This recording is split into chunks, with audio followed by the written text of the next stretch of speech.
So good morning mga boss. Kumusta po ang mga buhay-buhay natin dyan mga boss?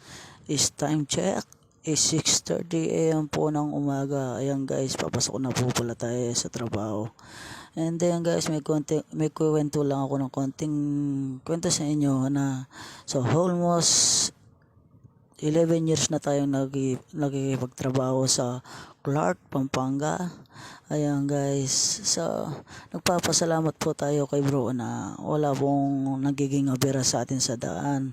And then dapat konting respeto lang din sa pagdadrive. And then dapat wag po tayong nagmamadali. Lagi lang, konting lang siya, ingat. Ika nga, sabi nga ng Ayan guys, nandito na po pala tayo sa may Angeles Kutkut. And then yan guys, so dati po kasi sobrang traffic dito guys sa Angeles na to. And then may crossword po dito sa baba na dating daan nito ay papuntang Porac, Angeles, San Fernando, and then Clark. Ayan guys, papunta na po tayo sa Clark.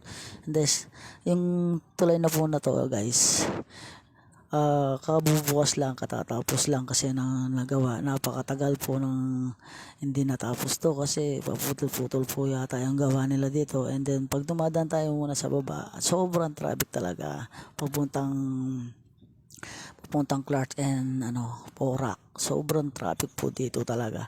And then nagpapasalamat po kami na nagawa na yung tulay na to. Ngayon, tuloy-tuloy na lang po tayo ngayon. Napakabilis ng biyahe ngayon. At napakaganda na po itong tulay na to. Napakahaba at napakataas. Tanong mo lahat yung mga building at bahay dito sa taas pag nandito ka na sa taas. So guys, ayan, nandito pa rin tayo sa Angeles, sa pababa. Kaya papunta na tayo sa niyan guys, sa Friendship. And then makikita po natin yung tulay ng Friendship. Ayun guys, so ganda po, may mga parol na dito. So may malapit na daw yung bear. Bukas o ilang araw ay bear na. Ayan guys. So guys, nandito na po pala tayo sa loob ng Clark. Ayan guys. So guys, ibigyan ko lang kayo ng tip ng role ng CDC police dito sa may Clark. Sobrang selang po kasi dito. Dapat guys, pagpasok po natin sa loob ng Clark, sa mga motor lang to pagpasok po natin sa loob ng Clark, kagad na po natin buksan yung mga ilaw natin. And then kasi pag hindi po nakabukas sa gate pa lang, masisita na tayo. Ayun guys, pag hindi po gumaandar yung mga ilaw natin dito sa may loob ng Clark, sa gate pa lang, hindi ka papapasukin. And then dapat po nakasapatos tayo dito, kaya naka-crocs. Allowed naman po dito yung crocs. Dapat nakasapatos din tayo. Ayan guys, si Boss M nyo, ayan Ayan guys, nandito na po pala tayo sa trabaho, sa harap ng trabaho. Ayan po yung trabaho natin. Han Resort and Casino and Swiss Hotel and Clark.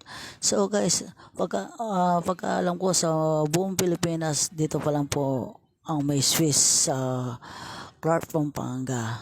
And 5-star po to guys. Yung mas pagkakalam ko guys, international po talaga to yung Swiss Hotel and Clark. Dito lang. And then nagpapasalamat kami na tayo dito sa Pampanga yung Swiss Hotel and Clark. Guys, so napakaganda po dito niyan sa loob. Dahil di alam ko dito po tayo nagtatrabaho sa loob ng Swiss Hotel Casino. Ayan guys, nandito na po pala tayo dito sa malapit sa parkingan. Ayan po pala yung shuttle. Dito na tayo. Liligaw na tayo guys dito sa may paradahan ng mga motor. Dito na lang tayo sa labas. And then pwede naman din sa loob guys. Ayan marami na lang kasi.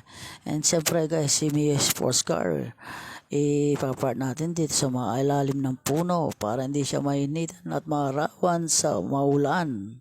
Kababa naman po si Mio Sports Car. Ayan guys, nakapag-transpo na tayo, nakapag-bihis na tayo. Habang nagpapahinga tayo, nagyoyosi muna tayo. Ayan si Boss M nyo. So guys, update ko na lang po kayo sa next video. Thank you po. Salamat.